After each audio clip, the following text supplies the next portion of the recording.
All right, what's going on, everybody? I ain't gonna waste too much time with this, man. I ain't gonna waste too much time with this clown because this matter of fact, give me 1 second, man, because I can see already. I'm probably gonna be cussing up a storm. Give me 1 second, you guys.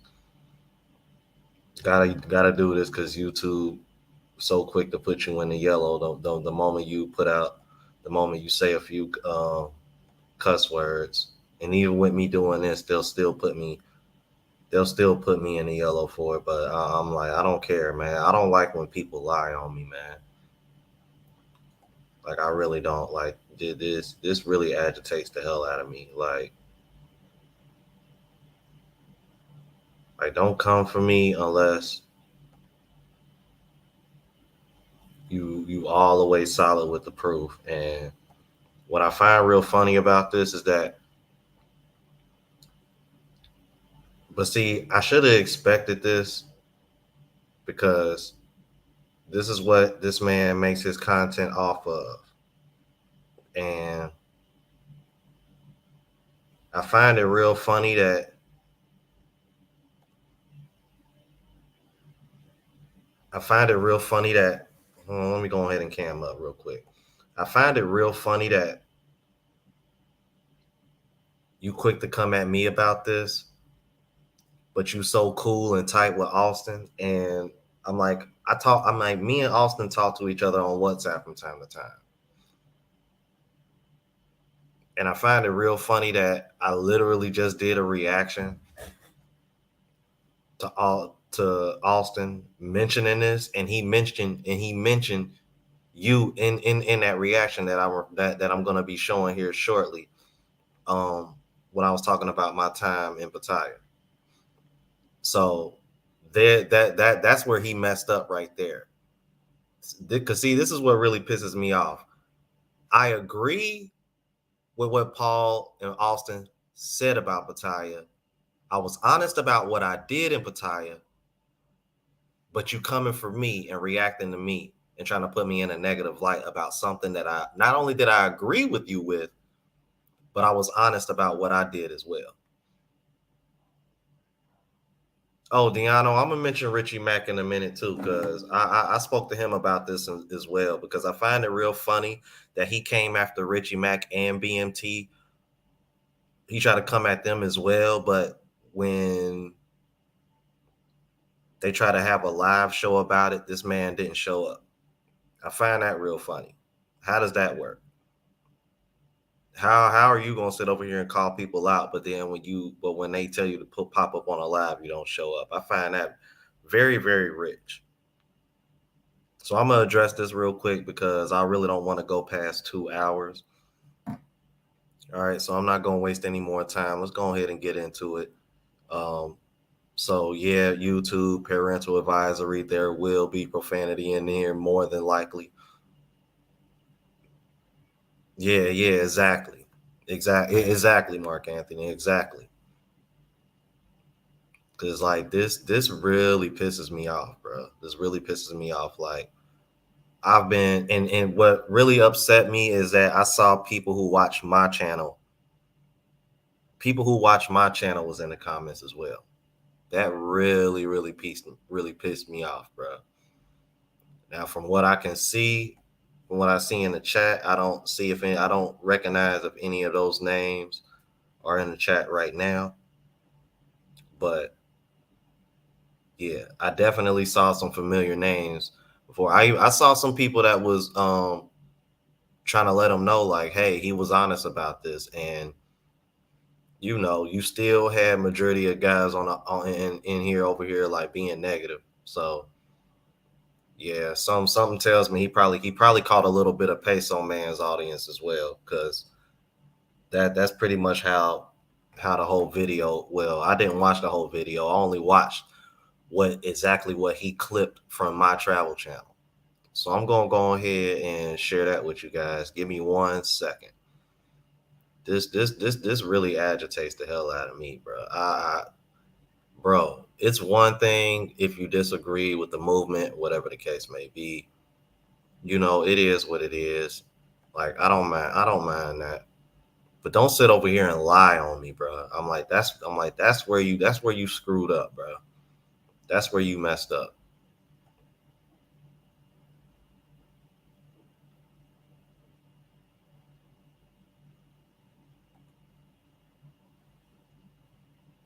That's where you messed up at.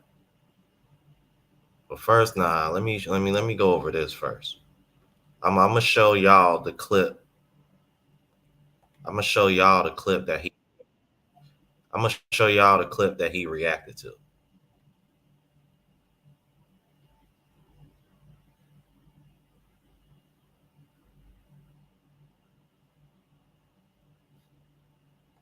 Lame shit.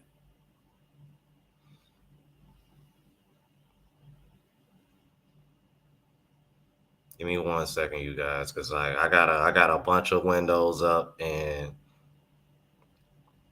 because I'm covering a lot. I didn't even plan. I'm gonna be honest with you guys. I wasn't even gonna react to this dude. I wasn't even gonna give him any air till I paid attention to what he responded to what he read the clip he reacted to, and I was like, oh nah, we gonna shut this down. I'm like, you ain't gonna lie on me, bro. All for the sake, all because you so thirsty to get views and get subscribers. I'm like, and before you even reacted to me, I see you already got people watching your channel.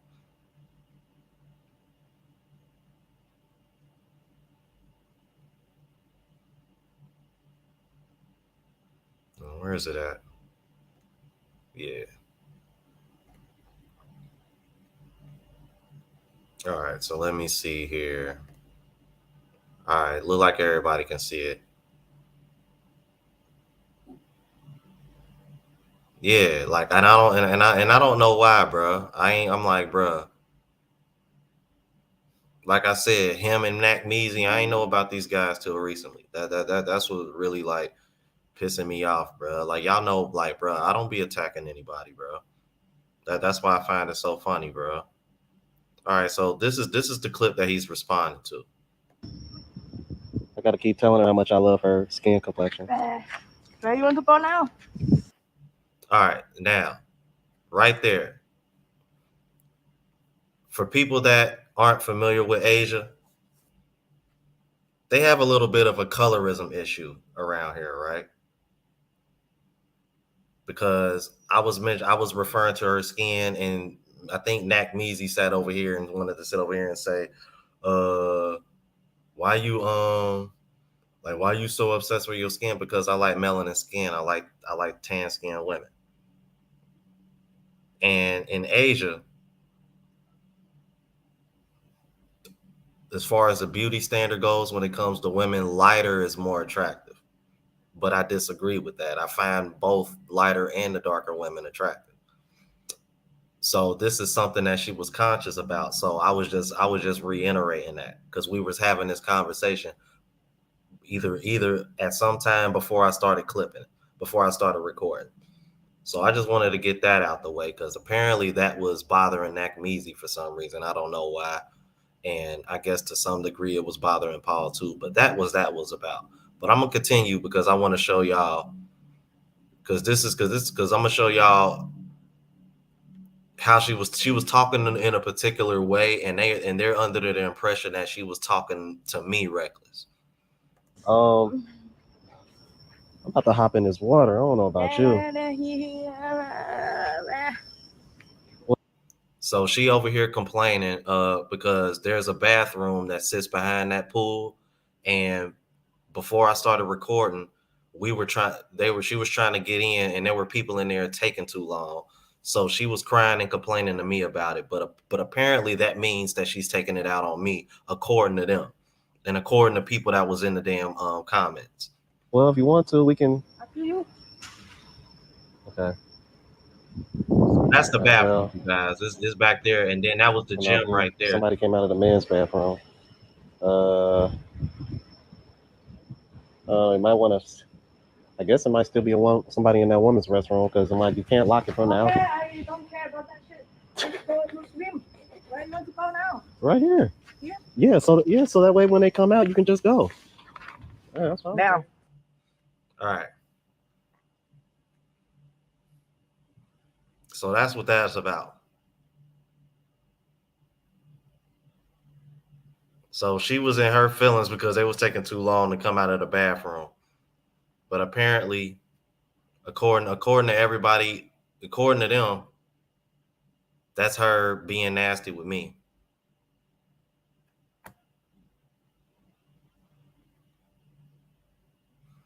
Yeah, Black Can, I am because I'm like because you're not gonna lie on me. I'm like because I've been a very honest person, bro. So I find it real funny because I saw my own subscribers in there. That's what pissed me off. That's what really pissed me off, bro. Because I saw my subscribers in here and but believing this bullshit. Like when I've been honest from the jump.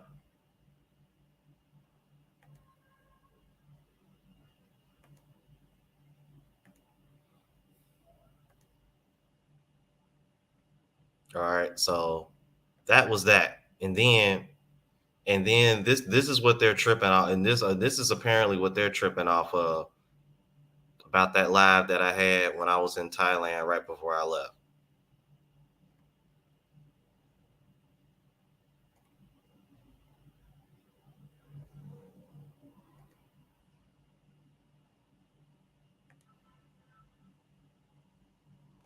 Oh, and just so y'all know, Thai women talk like that. And I can confirm that as well from other guys that deal with women in Thailand as well. And because I showed it to somebody and he agreed with me. He was like, "Bro, Thai women talk like that." I was like, "But they don't be popping off." I was like, "Yeah," and she wasn't popping off at me either. She was in her feelings because she needed to use the bathroom, and the woman that was in there was taking too damn long. It's like, I don't understand why guys think I'm gonna sit over here and take a woman seriously that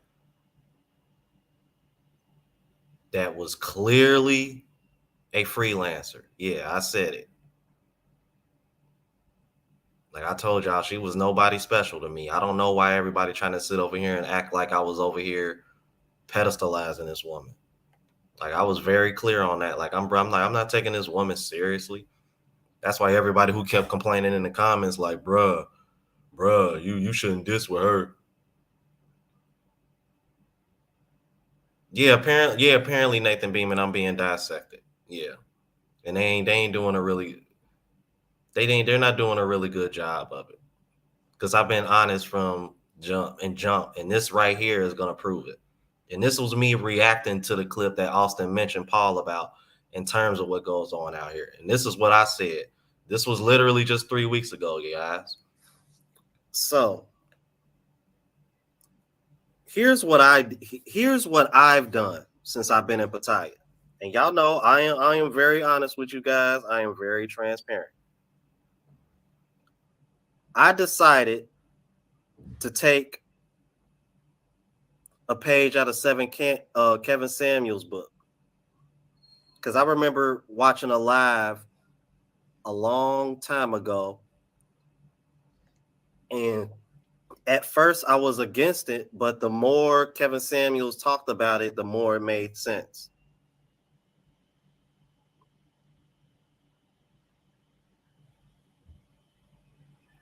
Kevin Samuels said, why not do both? If your time is limited,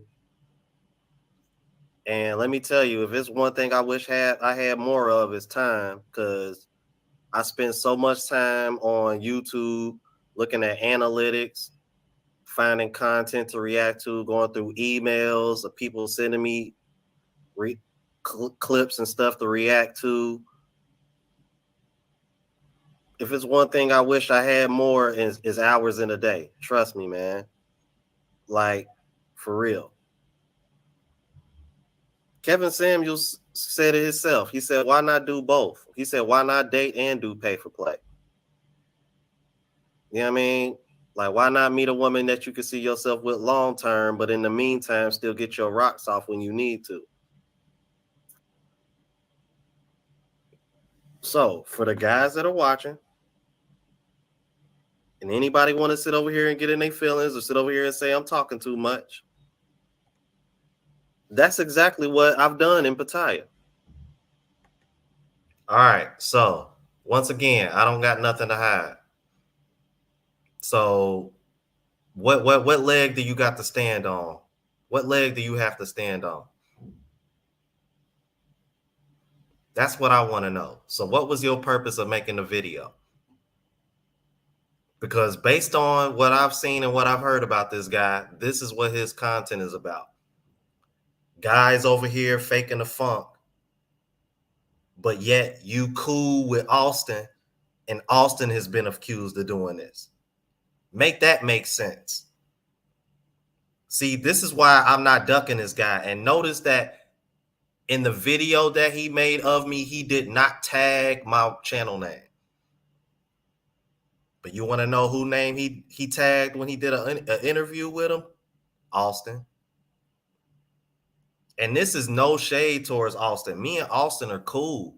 That's why I found them reacting to me like this in a negative light so damn funny.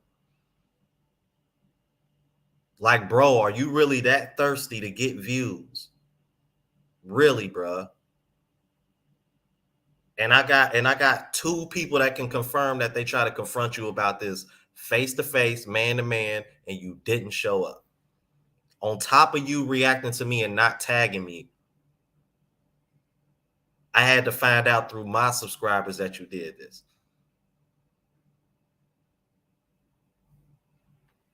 Talk about having character, bro. Like, seriously, bro. Like, for real, like, man. That's what I want to know, JS Hooper. That's what I want to know.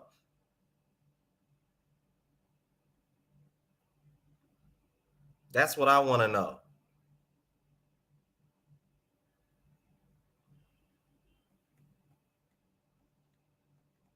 That's what I want to know.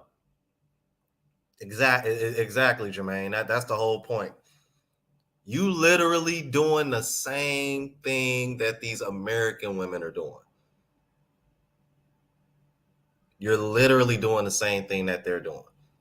But the difference between me and a lot of these and some of these other guys that are in this space, I'm honest about it.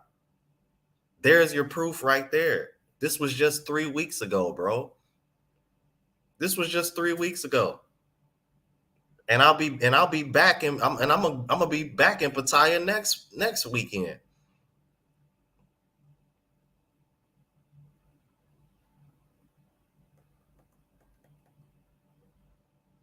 Yeah, fishing for views.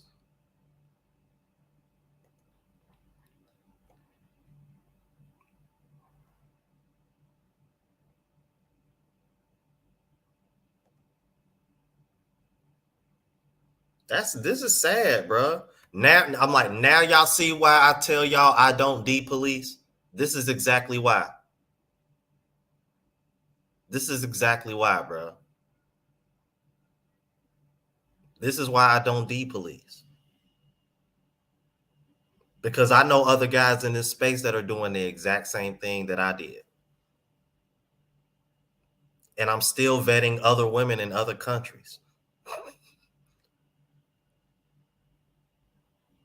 The whole purpose of this movement is to expand your options and find the best option possible.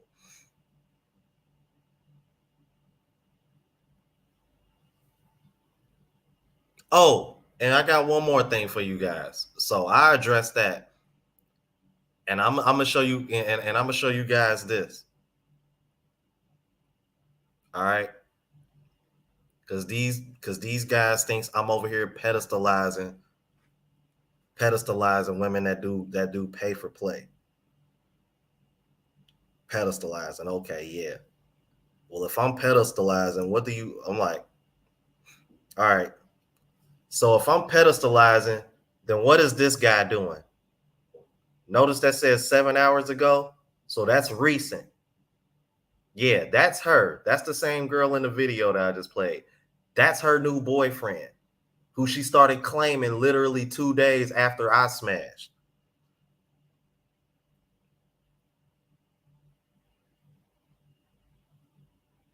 Yeah, that's him. He's the one that's claiming her, not me. Yeah, Joanne. Oof.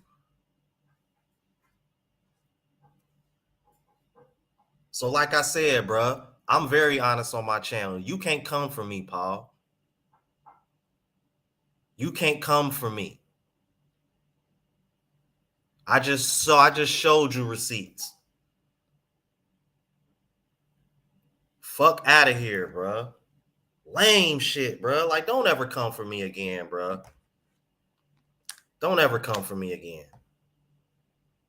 Now, on to why I really came on here, bro. Yeah, I know M6205. That's why I wasn't worried, bro. Richie Mack was sitting over here telling me not to react to this. I'm like, bro, I got receipts.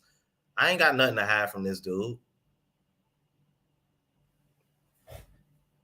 Yeah, you're right. I should have bargained him. I'm like, I could have bargained. I'm like, bro, do you know that there's content creators out here that they got shit on Paul that he wouldn't want them to see. And I'm not even gonna go there. All I'm doing is crossing my eyes, and all I'm doing is crossing my T's and dotting my I's and letting you know, bro, I ain't got nothing to hide. And I never did. And I just showed you that just now.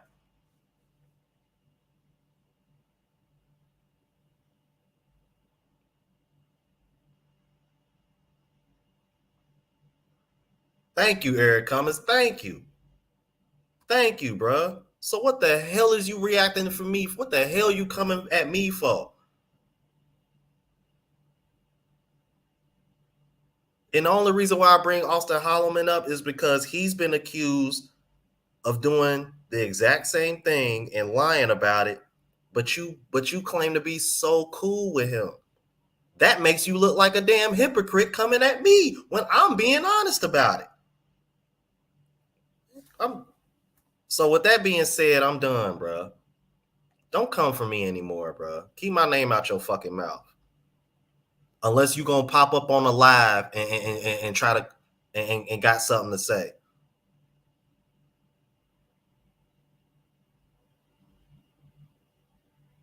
Anyway, bro. Now these passport sisters, bro, because I got a lot to go through. Matter of fact, let me see here. Let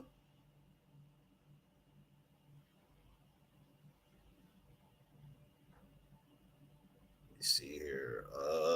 Matter of fact, Global Passport Crew. I'm about to drop. I'm about to drop the link in the chat, man, so you can join, because I know these are links that you sent me, but I want to go over what Andre sent me as well.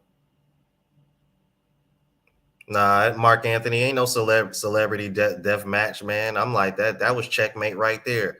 I'm like, see, this is the reason why, because notice outside of him, who else has really had tried to come for me like that? Nobody. Why? Because I've always been honest with you guys. So that's why I found this so damn funny. That's why I found it hilarious that you wanted to sit over here and try to come for me. I'm like, oh man.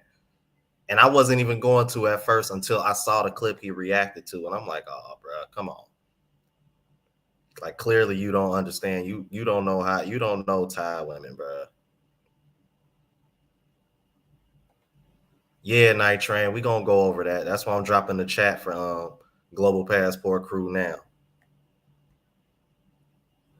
And if you know who over here sneak watching, he can pop up too. Since he got so much to say and think he know me so damn well. Fucking hypocrite.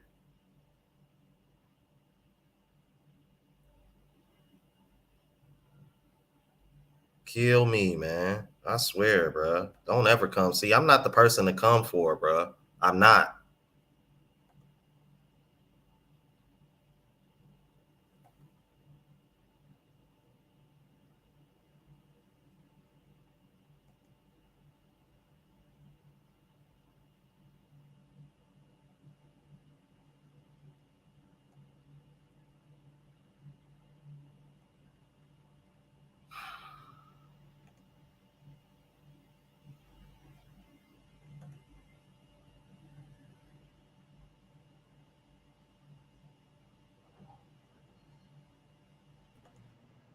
What's going on, bro?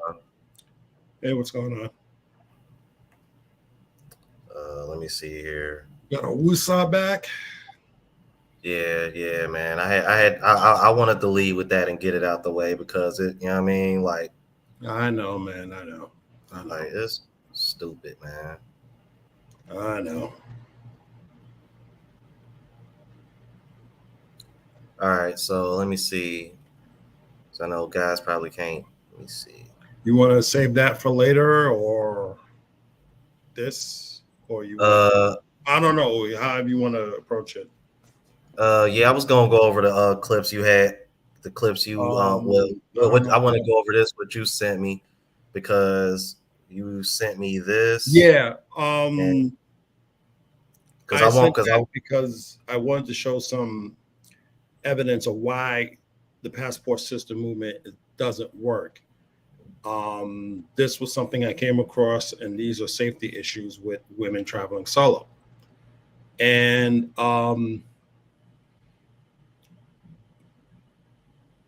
there has been issues with female solo travelers. And I was going to do it on my channel, but I figured since you're going to talk about the passport sis, I figured we combine it. So one of the issues has always been about safety. And the thing, if you noticed lately about with actually, I sent you a clip on TikTok about one of the YouTubers. She got locked up in Dubai. Did you get that? Yeah, I got that. Okay. Yeah, I got that. So somebody else sent it to me too. Okay. But let's talk about this one.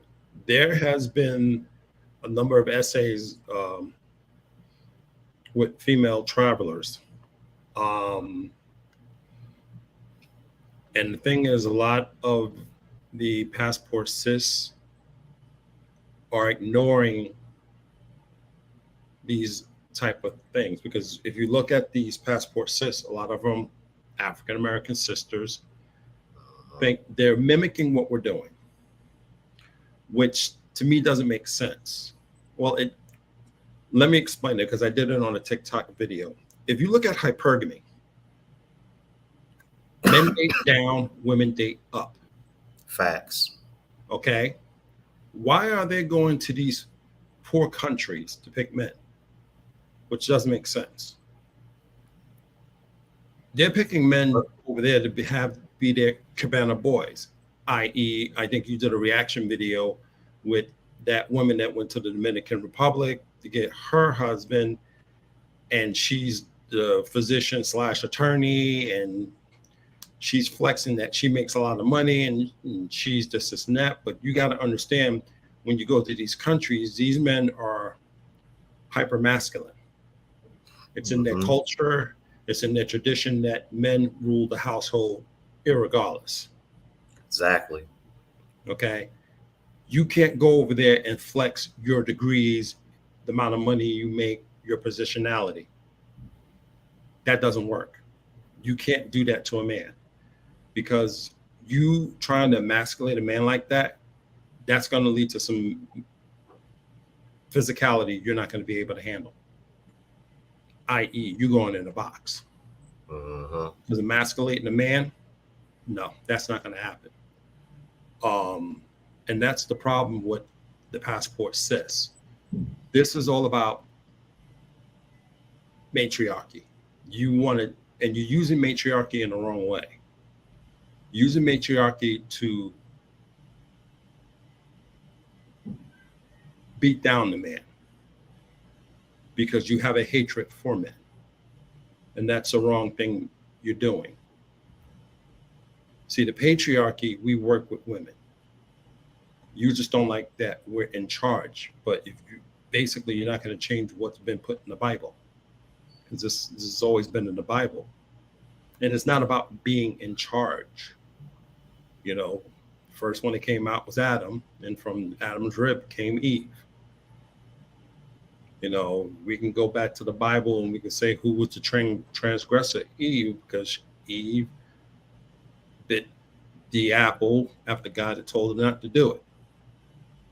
But she listened to the devil. You know, I can pull up Bible quotes and stuff like that, but this is not about hating on women. That's not the point I'm trying to make. Okay. You're trying to be a boss, as you quote yourself as being a boss bitch, instead of being a leader. Because being a boss in any corporate environment, you don't want to do that. You want to be a leader. And then you add in the word bitch. Well, we know the mentality of a bitch is. So that's a double negative right there. But you're going to these countries doing what we're trying to do. See, we can date down. That's a Cinderella story over there. You're not making a Cinderella story. You're going to these countries. You're actually putting yourself in harm's way. Try Mhm. to do that in a Muslim country. That's even worse because basically in Muslim country you're considered a second class citizen. So you're on the losing end already, and you're going to try to flex like that, just like that young lady who was yelling at that man. Now she's in Dubai, in a Dubai jail. State Department's not getting her out because when you go over to another country, you're under that jurisdiction of that country. You're in trouble. In Dubai, that's an ultra conservative law, ultra conservative society. Can't do stuff like that. So that's the problem with the passport sis. Now, this article, like I said, you're going to these poor countries dealing with hypermasculine men with their traditions and values, trying to flex like that. You're going to get yourself in a world of hurt. The Peace Corps, for example, 50 years of the Peace Corps, 40 years of essays, thousands of them. And they've been trying to cover that up.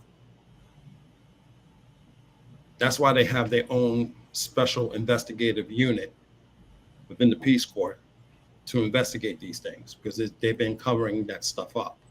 They just celebrated their 50th anniversary just this week,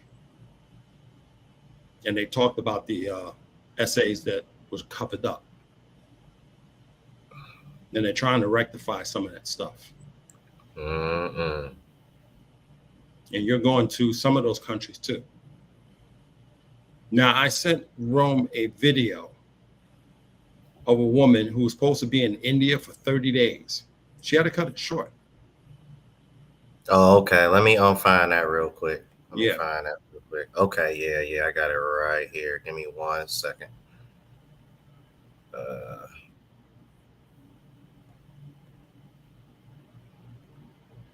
huh.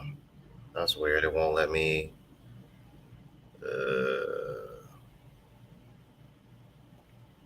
Okay. Um. Yeah. Screw it. I'll just go ahead Well, and watch it. I'm just gonna go ahead and watch it from YouTube because I don't feel like taking the time to. Because I was gonna send it to my email so I can try to avoid skipping the commercials, but I don't want to waste too much time yeah. because we got a lot. Got a lot to cover. Um. Let's see here. All right. Guys, welcome back to my channel. I'm going to be telling you guys my story as to why I'm leaving India 3 days into my 1 month India trip. If you didn't watch my Instagram story, you wouldn't know why. Hey guys, so haven't had the best day.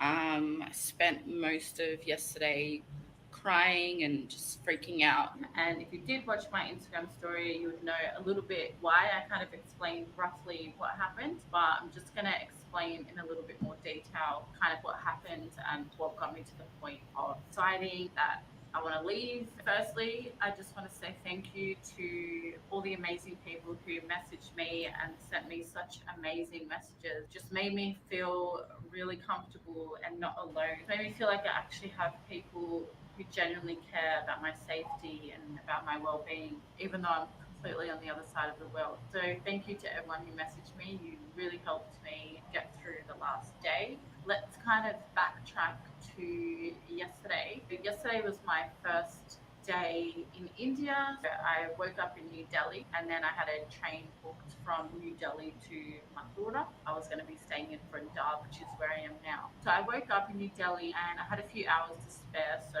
I walked around just where my hotel was a little bit and just kind of looked around the area. Yeah, it was really cool. I didn't feel any weird vibes at all. I was just, and then I sat inside like one of the little street food places, and the guy made me some food, and that was really awesome. I was loving my time in New Delhi. I got an Uber to the train station, and then from there I jumped on the train to Mathura. The train station was a little bit overwhelming, but I didn't feel anxious or anything at all. I felt totally fine. I was just kind of in awe by everything. I was like, wow, this place is freaking crazy, but it's so cool. Got on the train and the train was awesome. I was totally loving it. And everyone was so helpful at the station as well. Yeah, I was feeling totally fine on the train. It was only once I got off the train that's when I kind of started getting a little bit anxious.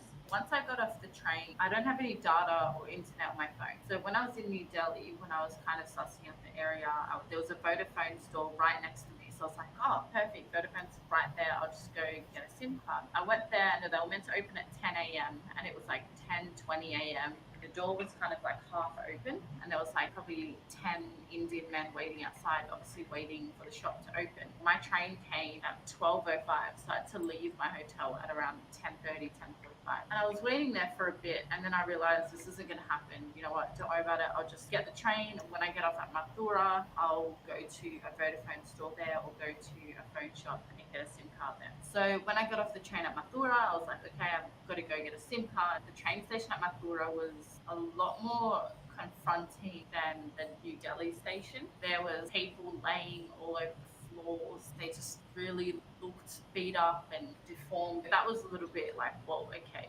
this is different. Still, I was like, all right, whatever, it's fine. It is what it is. And then I asked someone if they could tell me where a Vodafone store was. He told me there's no Vodafone store, but you can go to this other store. It's only 500 meters outside the station. He wrote down the name of the shop on a piece of paper. While I was walking out, such a packed station, but there was little parts where there was no one there at all. There was just like homeless men, or I don't even know if they're homeless or what they are, but they were just laying on the floor and they looked pretty much dead.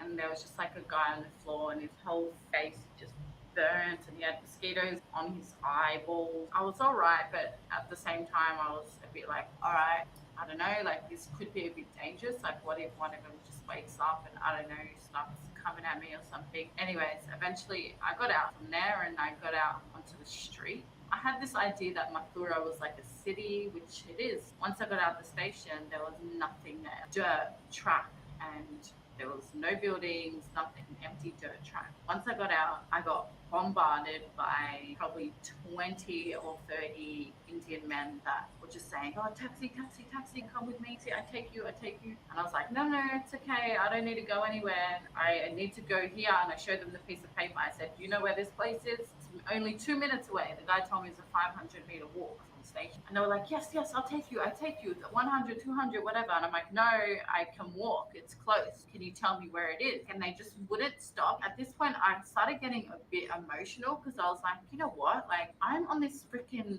road in the middle of God knows where. I don't know where I am. I don't have any data or any internet on my phone. And all I want to know is where this phone shop is so I can go and get a SIM card and figure out where I am and where I'm going. And none of these men are telling me where this phone shop is. All they want is for me to jump in their taxi. At that point, I just really didn't feel like I could trust any of them because they couldn't even give me a straight answer and tell me where the shop was. I asked them, do you know where the shop was? And they said, yes, I know. And I said, okay, where it is? And they say, I take you.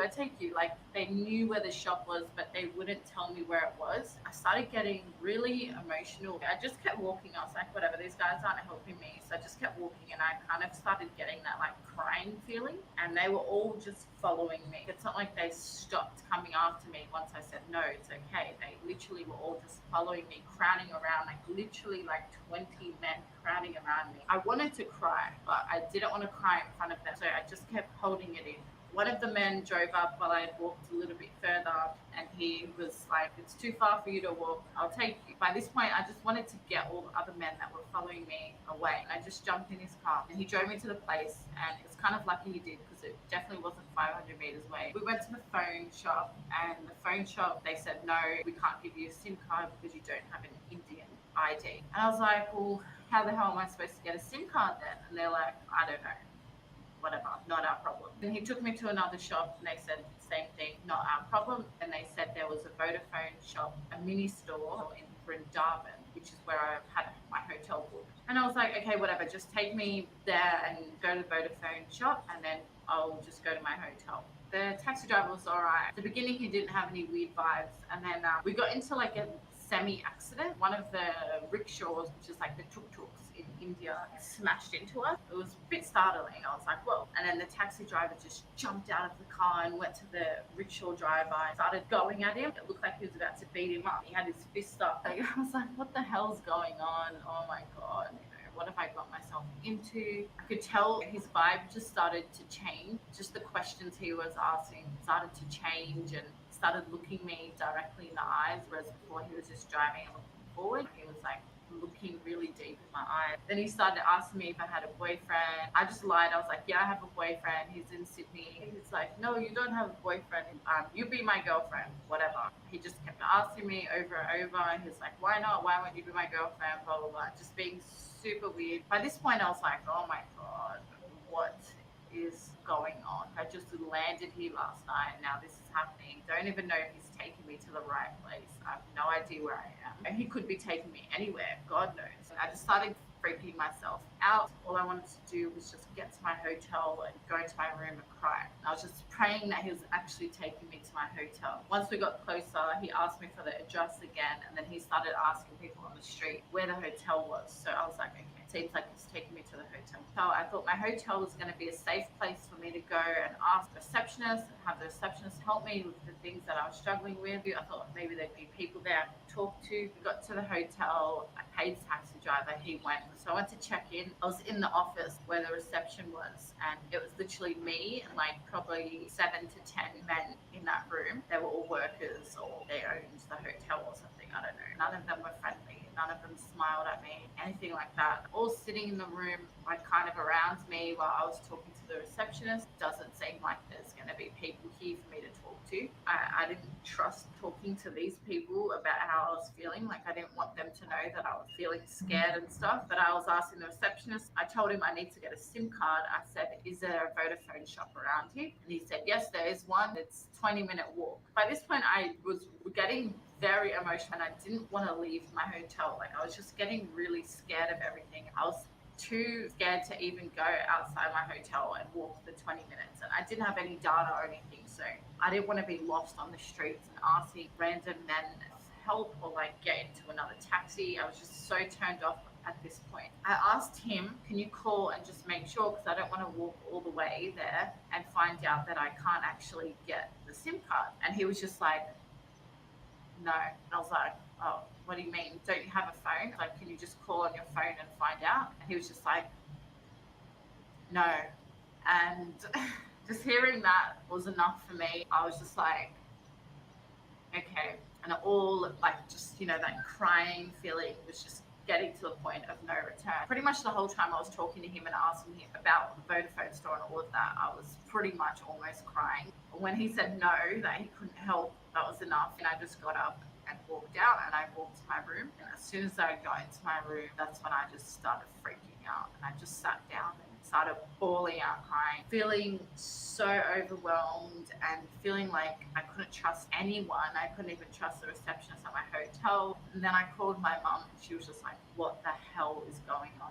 Nothing specifically happened for me to start feeling that way, but I guess I just had this gut feeling where I realized, okay, I'm a girl, a white girl in India on my own. It's very obvious that I'm on my own, which was expected. I think once I got here, it really hit me like, shit, I have to do this for another 29 days. I just don't know if I want to spend another 29 days feeling scared every single time I get into a taxi on my own or get into a rickshaw, ask someone for help on the street. And every hotel I go to is going to be like this where they don't help me and I don't feel safe. I told my mom about the hotel and told me that I need to get out of that hotel immediately because they don't seem to have your best interests at heart. I called one of my dad's friends who's been to India plenty of times and who's spent like 2 weeks in Vrindavan, which is where I am now. She's like a devotee of Krishna. This area in Vrindavan is the birthplace of Krishna. So everyone here is like a devotee of Krishna. She told me, look, just go to this hotel. It's called MBT Hotel, part of the temple. A lot of Westerners go there because it's very comfortable for Westerners and they're very helpful. So I told my mum that and straight away she called up the hotel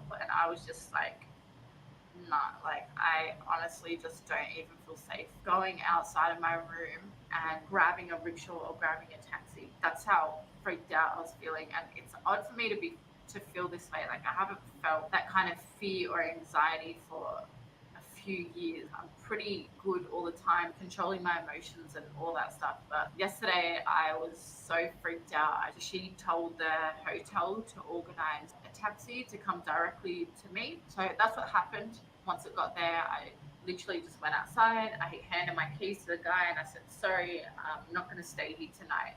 Thank you for your help anyway. Once I got here, I called my dad. And so my dad's in Nepal at the moment. I was kind of trying to convince myself, okay, I'm here now, I'm safe. I'm going to go and continue the 1 month in India now. I got myself in such a bad mindset that I really just got so turned off. And I told my dad that. He was like, I don't even know how you're in India on your own. Like, I'm in Nepal with a friend, and if I was on my own, even I would be scared. Like, he's not really scared of traveling anyway. When he said that, I was like, yeah.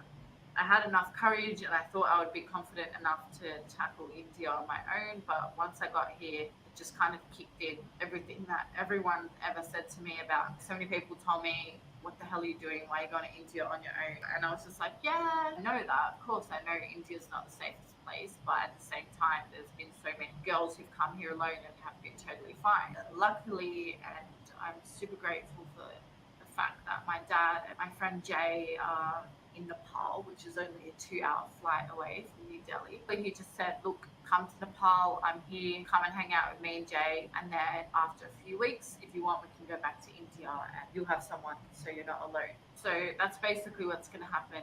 It's just kind of like an overall gut feeling that's telling me not to do it on my own and that I'm not ready to do it on my own. I'm sticking to the gut feeling, and I think I've definitely made the right decision by choosing to go to Nepal. I don't want to continue here and feel like I'm not safe or feel vulnerable or anything like that. Better safe than sorry, always. Try not to make myself feel so bad about it. I was feeling really shit yesterday, just kind of working myself about like, damn, I thought I could do it. I thought I could do India on my own. I thought I was strong enough. I thought I was confident enough and independent enough to do it on my own. So I kind of made myself feel bad. I was a little bit worried about telling all you guys and everyone that I know that I was struggling here and that I wanted to leave. Kind of felt a bit ashamed of the fact that I was feeling really scared, overwhelmed. It's nothing to be ashamed of. It's natural to feel overwhelmed in a foreign country, especially a country like India, especially coming here as a white female on her own who's never been here before. It was a long shot by coming here, and I am proud of myself that I even got to the stage of deciding to come here, and I did come here on my own. My intent was to stay here for a month on my own, and I really thought I was going to be able to do it. I've assured myself that not many girls would even attempt to travel anywhere alone in the world, let alone India. So grateful that nothing worse happened. Definitely could have been a way worse situation. So I'm grateful that I am at a safe hotel now and that I have parents who care about me and organize for me to be in a better situation than I am now. And I'm grateful for all the amazing messages and amazing words that all you guys sent me. All of you guys told me not to be. All right. I've had enough. Hmm. Here's what I find interesting though, because I do this every time I jump into a new country. The first thing I do is get a SIM card at the airport, so that way I don't have to have those complications. My question is why come she didn't do that? Because a lot of people don't think about it. A lot of people don't plan, and that's one of the issues when you're traveling. Um, a lot of That's the whole thing with traveling. You got to have a lot of experience because you're going to go through those hiccups. Like me, I would never think about getting a SIM card because I usually just use my international plan. Um, so I wouldn't get a SIM card. But now that I'm going to be using a second phone, I got to remember to get a SIM card. Also,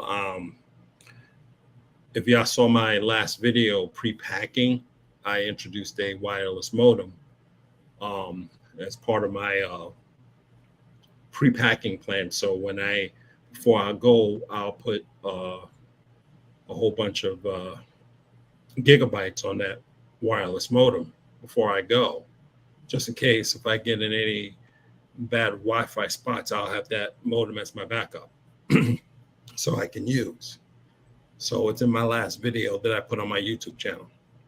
But these are things that, um, tips and tricks that everybody does, but it all depends on what phone you're using and stuff like that. And that's something I got to get used to because I never thought about using, getting another SIM card and throwing it in the phone because, like I said, you have an international plan. So I relied on that. But again, with situations like that, India is a known spot for essays. So being a female traveler going to India, I would have been like, no, you're not. Because they've always had that problem. They've Yeah, I was always gonna say, I'm gonna say that's the very first thing I do very first thing before I do when I leave every airport is I get a SIM card and I stop at the ATM machine. yeah, I've done that. I've done that every single airport I've been to. So yeah. I'm like, ATM's definitely for me. I definitely get cash before I leave. I definitely get at the ATM there over there. But again, this is where you gain experience and stuff like that. But with her, I don't know how experienced traveler she is, but apparently this is where research come in. You got to look at one, you being a female, and two, you go into an area like that because essays in India has been going on for decades. That should have been like a massive red flag. Don't travel down there by yourself. And it sounds like she was in, I think, the southern portion of India, which is a huge no-no. Because I was reading about that stuff over there, and it was just like they had a lot of issues over there, and there was a lot of protests from women about essays over there, from the local women, and they were looking to get some reform and stuff going over there. A lot of, I mean, gang essays, a lot of those. So let me get caught up on these super chats, man. My bad, you guys. I'm usually better about this. Eric Cummins, $5 super chat says, salute my guy. Frank with the 50 Filipino pesos says, don't worry about a wussy. Yeah, I'm not. I wasn't worried. I'm like that. That's why I didn't waste too much time on it because, like, come on, man. I've been honest with you guys from jump, and I had the receipts to prove it, and that's why I ain't spent a whole lot of time on it, and that's why I wanted to get it out the way. Art of Will with the $4.99 super chat says they're going overseas to get their Red Seas parted by bowls of staff. Goodness gracious, man! I'm really waiting for Art of Will to do stand up. Seriously. Art of Will again with the $1.99 super chat says cast that chick as Sindel for the next Mortal Kombat film. Goofy, man. Whoa. 2,500 Filipino pesos. Man, no message, nothing, just pure love. Appreciate that, Frank Tate. And I looked that up. That is actually 46 US dollars. Thank you so much for that, brother. Appreciate that so much. Art of Will with the $1.99 super chat says whoever marries her will eventually delete himself. Okay. Jesus Christ. Oh my goodness, man. But yeah, she definitely came off very, very westernized because I don't know if any of you guys caught that, but notice she said, I thought I'd be independent enough. I thought I'd be strong enough. Yeah, and yeah, she's from Australia. So yeah, that makes sense. Australia is very westernized. Yeah. And the thing is, there have been women that travels solo and you can do that, but you really have to be careful. There was two female hikers that went to Morocco and went hiking, and unfortunately they got essayed and unalived by 4 guys that turned out to be ISIS members. Ooh. Hmm. These things do happen, and you can't, like Jay said, you can't do what we do. And even with us, look at the dangers we're dealing with, like down in Colombia, with the scopamine. We're dealing with those dangers. So that ought to tell you that even traveling to certain countries, there are dangers we have to deal with. There are even people like in certain parts of Africa, Northern Africa, they're being kidnapped and held for ransom. Okay. We're talking couples or even just individuals, male or female, so there are some dangers inherent in traveling in certain countries, and you have to be careful. But if you're trying to, I don't know what's this thing about women now trying to mimic what the passport bros are doing, but it's just like it's childish at this point right now what they're doing. It's just like, well, if they can do it, we can do it too. That's what I'm pretty much seeing right now. Yeah, exactly. And then that, but in that last clip, notice that she went to Nepal only to meet up with what? Another man. Because it made her feel safer. But they kind but she thought she was strong and independent enough. All right. And like I said, it's you can't do that, And now you have this situation that's going on in Dubai. Yeah, I was about to bring that up just now too. I'm glad Oh you yeah, brought that. That's the perfect segue because I was literally about to share that and bring that up. good, because I want to talk about that one. And Yeah, because somebody sent me, and shout out to Brazil, yes, man, because this was sent to me by somebody. I'd imagine they watch me in Brazil, yes. In our opinion, she did not commit a crime. Don't punish women for doing the same thing a man can do in Dubai. It's not fair and it's not right. See what I'm talking about? I know she's going through a situation, but the statement he made right there is the problem. You're going to another country and thinking you're about to change their laws. Yo, that's crazy for you to say something like that. Well, the crime she's charged with may surprise you, and Dubai is increasingly becoming a vacation spot for a number of Houston women. One who's there right now, according to her social media page, is trying to get back to the Bayou City. But according to her mom, her passport has been confiscated because she was charged with screaming in public. Ooh. Time and time again, you see women in the United States of America think they can talk to men crazy, follow behind them, go road rage, and think they tough and all of that. You do that in another country, man, especially women think men are holding them down in the United States and patriarch, but y'all steady trying to vacation in true patriarchal countries where women are literally like third and fourth and fifth citizens. So y'all crack me up. Y'all trying to vacation in it, but you complain about what's happening in America. Yeah, you just armchair warriors, armchair complainers. So y'all go into these countries, not understanding the laws, think you could do the same thing that you gotten away with in America your entire life. Just because somebody, oh, yeah, I'm gonna get him told you ain't gonna talk to me in the kind of way. You do that overseas, you're done. Especially for women in the Islamic. Come on, bro. So y'all gotta understand that. So it is what it is. Hold on, man. I gotta stop. Hold on, because I gotta read this super chat for one, and then I'm mad. Yeah, Jamal Fowler. I think he weak at the. He called them armchair warriors. Oh, dead. Hey, that's new. That's a new one for me, man. Oh my god. The Art of Will $1.99 super chat said he needs to be punished for his receding. Yeah, man. Dude hairline was pushed back though. Oh my god, bro. Armchair warriors. That's new for me. Oh my god. I had to pause it for that. Whew. But yeah, man. I don't know what these women. It's like, and then you and then the sisters that was twerking in Ghana. Like, I don't. It's like they don't real. I don't think these women realize how good they have it in America until they leave America. It's like, ladies, when are you gonna realize there's a reason why so many women want to come to America. Y'all think it's just because of the money. It's it's because of the freedoms that you have over here. Y'all are the freest group of women in the world. In the world.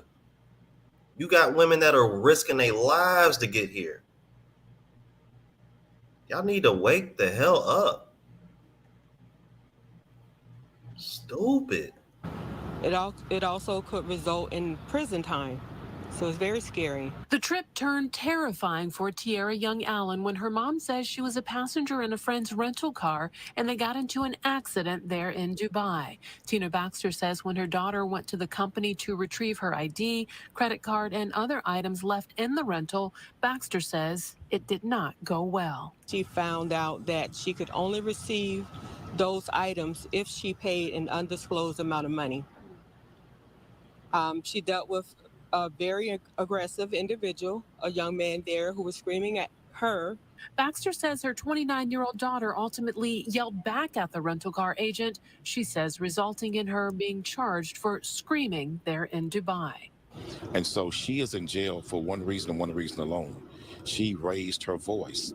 In that country, a female is not even allowed to raise her voice. If she raises her voice, it's punishable by jail time.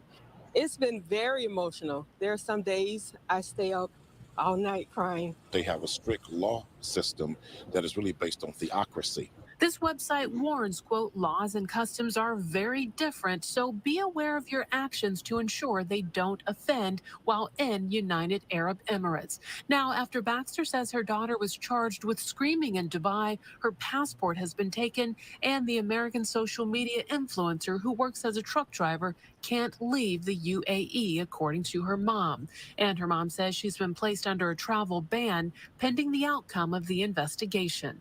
That's hilarious. The news know how to help you out and throw you under the bus at the same time. You say they keep showing her YouTube? Did y'all see that?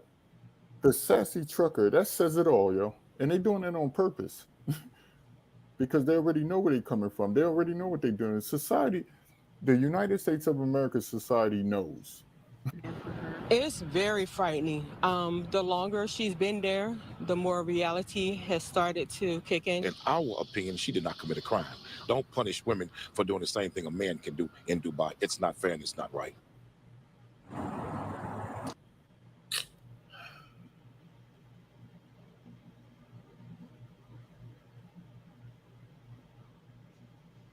Now, how are you going to say that and you're a Muslim?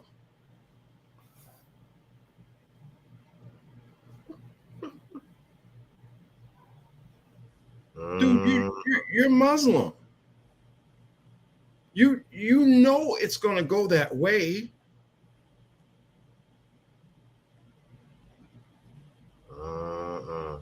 I'm sorry.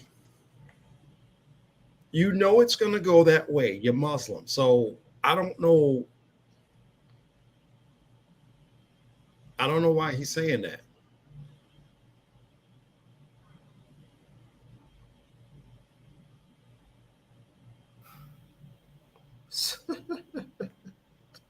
Bro, I'm just Otterwell, you need to stop. Yeah, I was gonna say, man. Said $1.99 super chat said push back further than Cat Williams Slickback. A pimp named Slickback. Damn, man. I miss Boondocks, man. I miss that cartoon. Let's see. He sent another one. Yeah, he did. Yeah, he said went to Dubai to get Wednesday by a Campbell. What?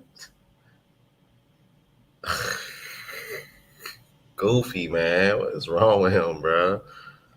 Oh my goodness, man. And ladies, understand something. And this is another point, because there was another 90-Day Fiance where a woman went to Morocco, tried to pull that same thing. You have to understand something. And I pulled this up. Pre-Islam. And I had to pull it up because I had to remember her name. The Prophet Muhammad, his first wife, Khadijah. Khadijah was rich. She was a merchant. Muhammad didn't have any money, but Muhammad led the family. He was in charge. Okay, this, you can't do the reversal. I got the money, so I'm in charge. That doesn't work in these societies. Just like in the United States, you pull that stuff up there, that dude's gonna be turned off. He's like, I ain't dealing with you. I'm not your cabana boy. That may work for Pookie and Ray Ray because they ain't got a pot to piss in and winter to throw it out of. So as long as you giving him an Xbox and all that stuff that he can play all day, that's fine. They'll simp for you. But for a regular man, nah, they ain't gonna work. Yeah, I can't be doing this in that society because they'll tell you straight up, you'll get hurt. You get hurt real bad. Now you see this. Now you see this sassy driver. That's evidence right there, because they're gonna know what sassy means. Yeah, I pretty much told you everything for real. The moment I saw the name of her YouTube channel, I'm like, oh Yeah. That's gonna say a lot. And the time they give for these women, like I said in my other video, when you overseas, you belong to the jurisdiction of that country. The State Department is not going to get you out. The only thing they'll do is they'll help you get a lawyer or a translator because they're not going to translate for you. There is no State Department representative. There is no president that's going to come bail you out. That's it. You are on your own. You're just like the rest of the Americans and the rest of the foreigners who do something illegal in a country. You are under their jurisdiction. You're under their laws. Period. We get caught up on these super chats, and we go ahead and move on to this next clip Andre sent me. Malik Quelly with the $5 super chat says, "Somebody get Big Al on Al Sharpton on the phone." Okay, I was like, Danny Arnold with the $4.99 super chat says, "Strong and independent, stunning and brave, and locked up in far away foreign lands." Wow. Yeah, I mean, I don't.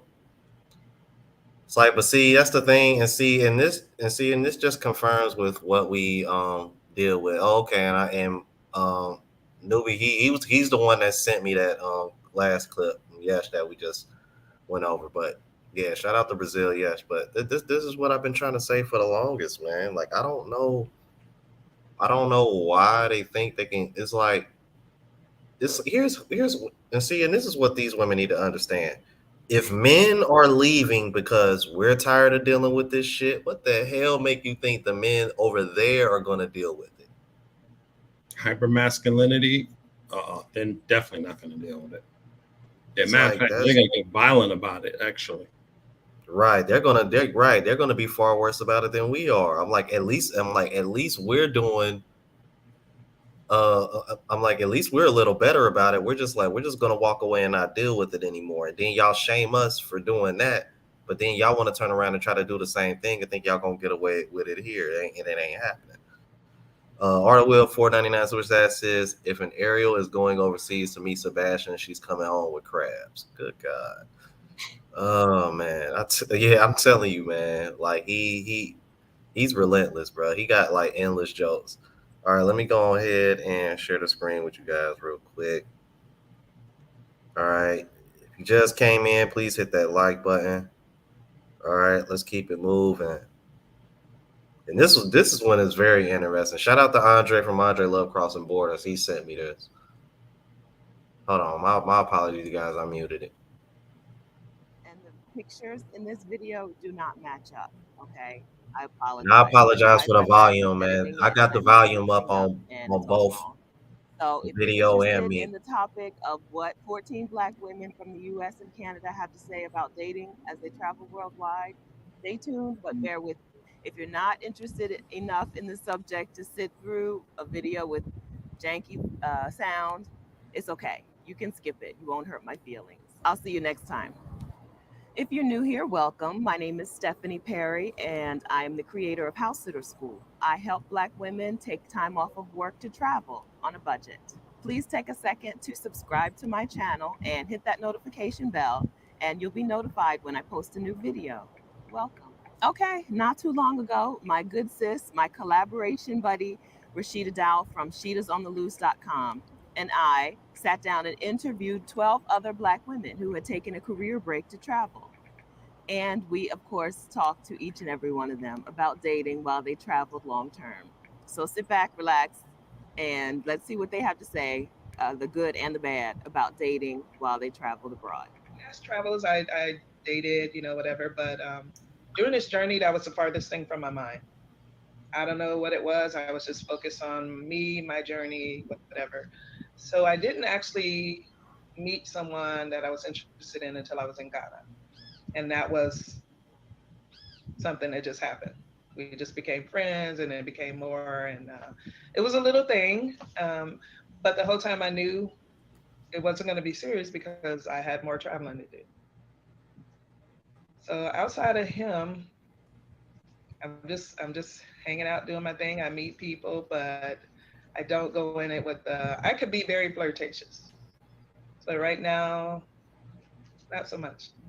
I just like go and talk and have a good time. Then I go home. I go to my room or wherever I stay. It's not going down like that. And Jamaica is a whole different ball game.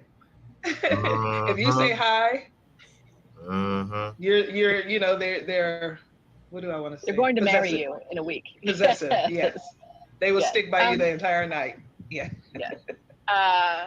Okay, so Ghana, you felt like there was a little bit of a connection. I mean, you talked No, about there you definitely knew was. what.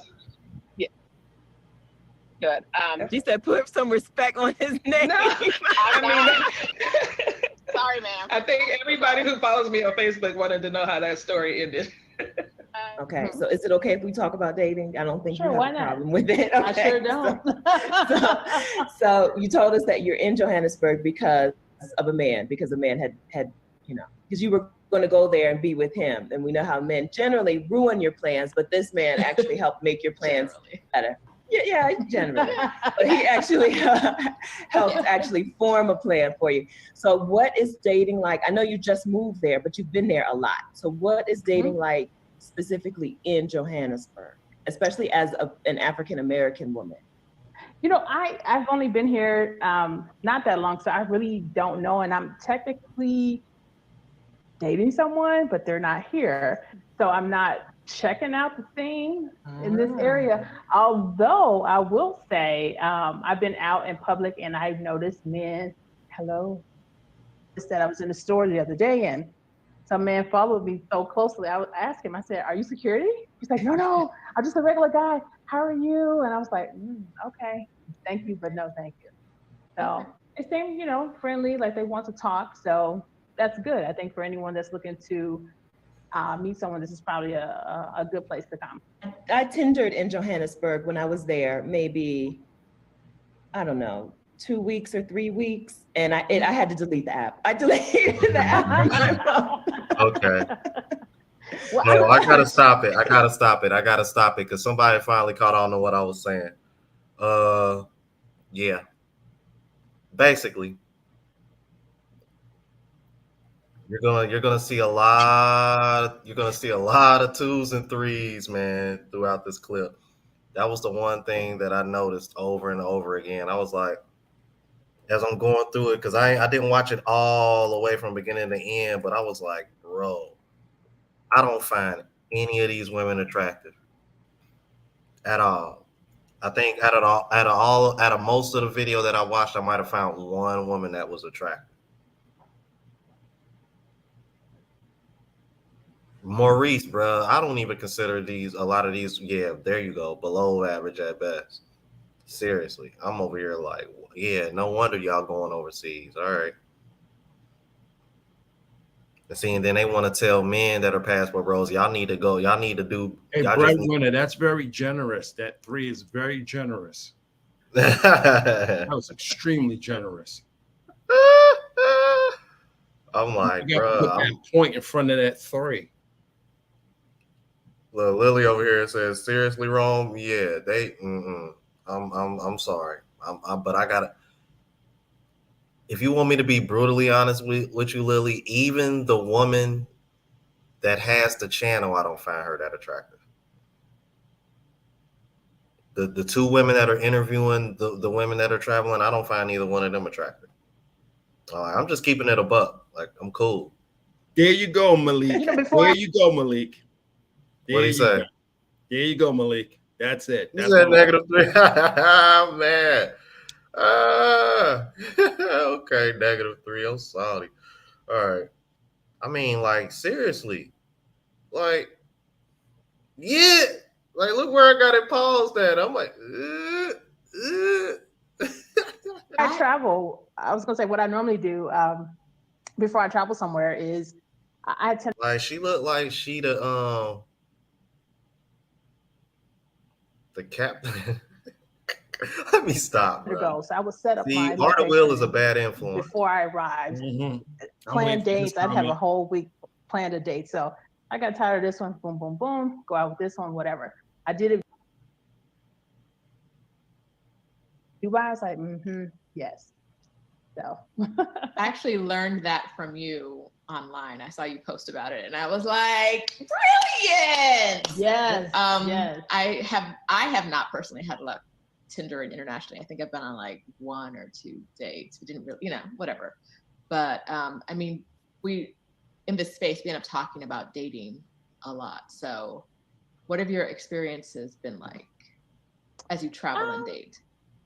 I've had a lot of good experiences with guys. The times that I've been out. The only worst experience I've had with dating internationally was I met a guy. It's so funny to me. I met a guy in Dubai, and this was last year.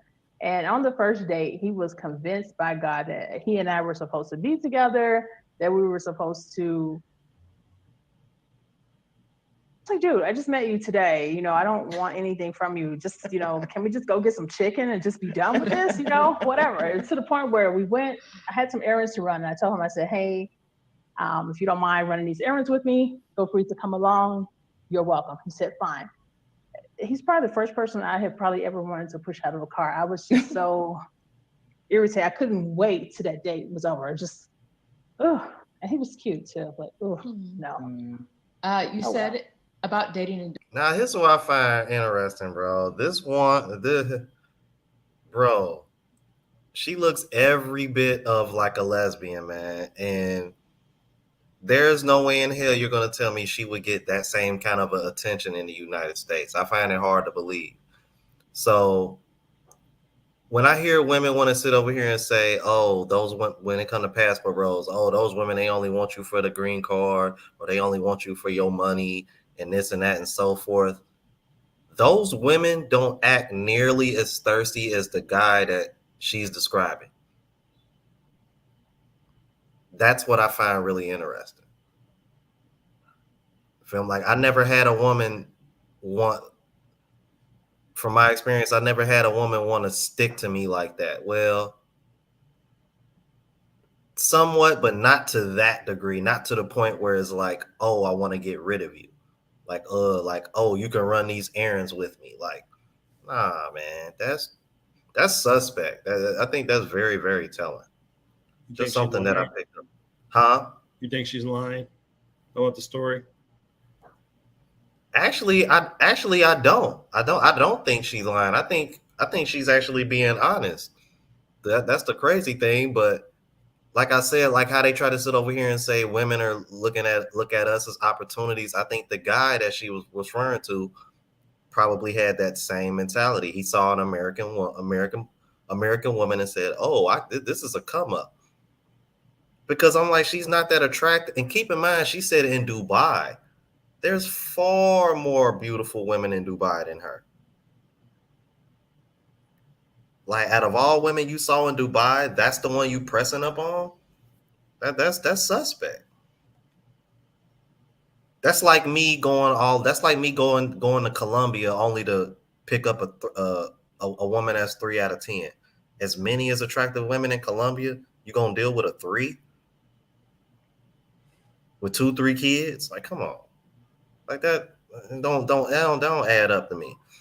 Artwell with the $1.92 says that cheap airline is the only spirit guiding them. I'm weak. Go on somewhere, bro. Oh man. All right. Yeah, I'm like, and she don't look feminine at all. She got that short haircut. She look butch. She looked like she the captain of somebody bowling team in a bowling league.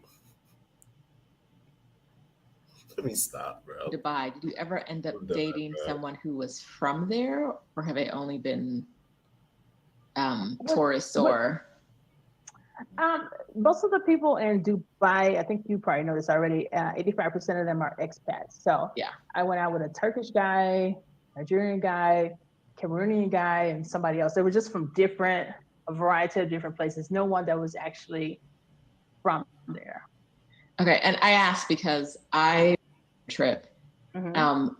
and I don't think I ever, in that entire probably week and a half I was there, I don't think I met anyone who was actually from the UAE. Like everyone was from somewhere else, and so I wondered if you were able to, because you've been there so many times, you probably have more connections. If you ever actually like broke through that barrier.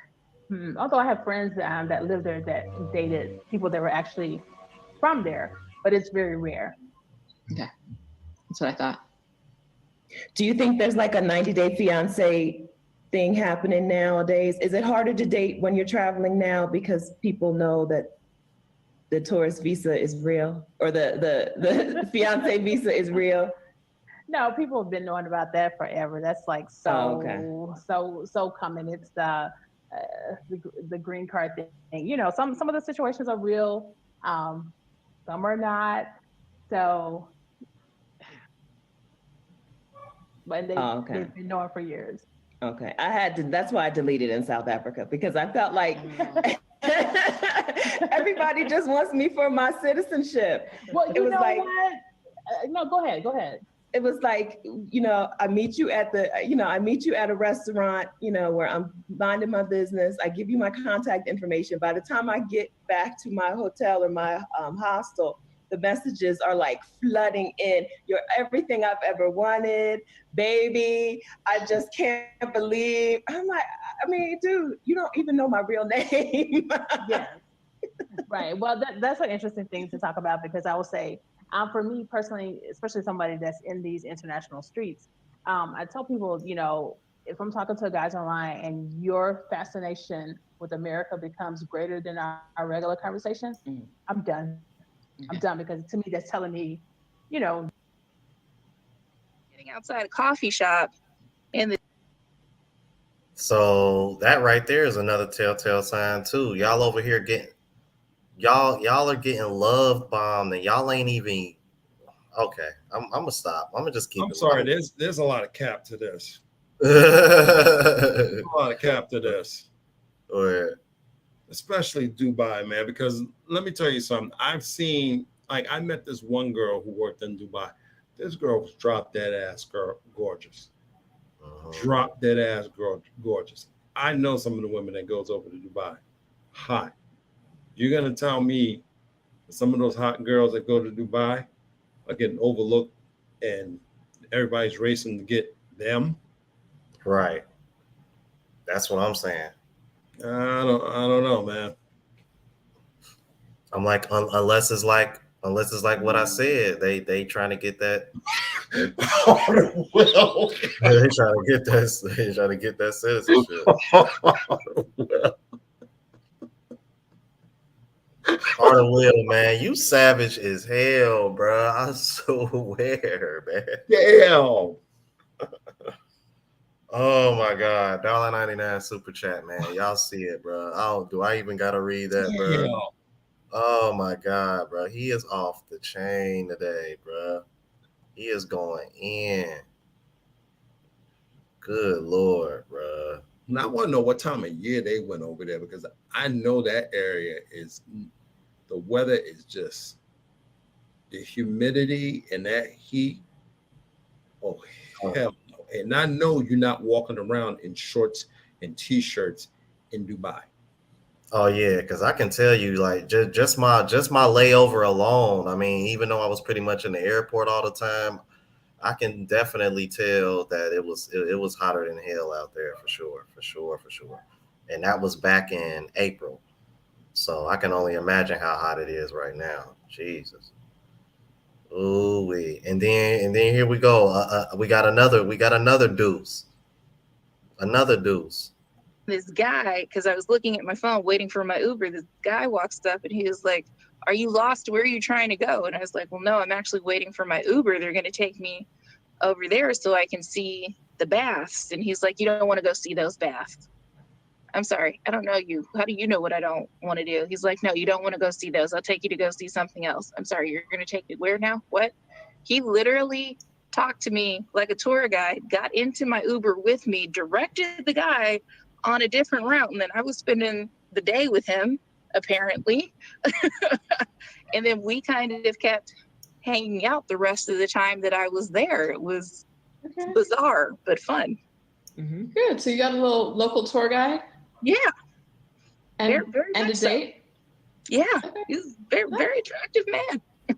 And you Do you did not keep in get touch? kidnapped, which would have been I my did not assumption the get minute a guy kidnapped. hopped in the car with me, like, oh, this is how it happens. But you were okay. Yes. So it's like, all right, you guys are speaking in your language together, but I didn't feel not safe. Like I couldn't have been. I was kind of somewhere in the middle with how I felt. I was like, I don't feel like I'm going to get attacked, but I also don't know where I'm going. That's weird. Okay. But fun. It ended up being really fun. It's cool. We haven't had a lot of success asking women about dating while they've been traveling. So you're one of our few success stories. I give that Good one leeway. experiences. I give her some leeway because I have a friend. She's from Uganda and she's about her weight, and she do get guys. She do get guys. But she's from Uganda, so her personality is a little different. Right. But then again, she's hooked up politically on the Ugandan scene. But she do get guys. Well, I know, like in Africa, it's like certain parts of Africa, don't they? I'm like, don't they prefer their women to be a little bit on the thicker side anyway? Thicker, yeah, but I think when you look at the African women, their personality's different. They're more. Oh yeah, feminine. definitely. They're way more feminine. So yeah, attracts a lot of guys, even from different countries. She Yeah, dated a Jewish guy, and she dated an African guy. So possibly I can see that happening, especially in Europe, in that Europe, Russian area. That I can see, because I also got a cousin who's in Poland. Her cousin's drop dead gorgeous. Yeah, because I know I met some women from Africa. I can't remember which countries, but I met them when I went to the Golden Tiger Bar the first time in Thailand, and those women were beautiful and super feminine, but they were built like brick houses though. I'm talking about they got that kind of ass you can sit a drink on. It was crazy. Let's keep it moving. Yeah. So I stayed 2 weeks there and loved it. Had a beautiful time. Found a nail shop where I got the best mani-pedi I've ever had in my life. Dated my man friend for the week. Ate really well. Was just so comfortable and relaxed in Georgia, of all places. Traveling. And if you have, tell us. What that face? You gotta lean in. Stephanie, you ain't gotta lean in. I want to hear. Come on. Well, yes. I am a very sexual lady. Yeah. And so I was trying to get mine on the road. All right now. And it's just like, it's been difficult in Asia. I wasn't really trying in Europe when I was over there or whatever. But a lot of the men that come here, first of all, are, and I can't believe I'm going to say this because all God's creations are wonderful, but they are hideous. And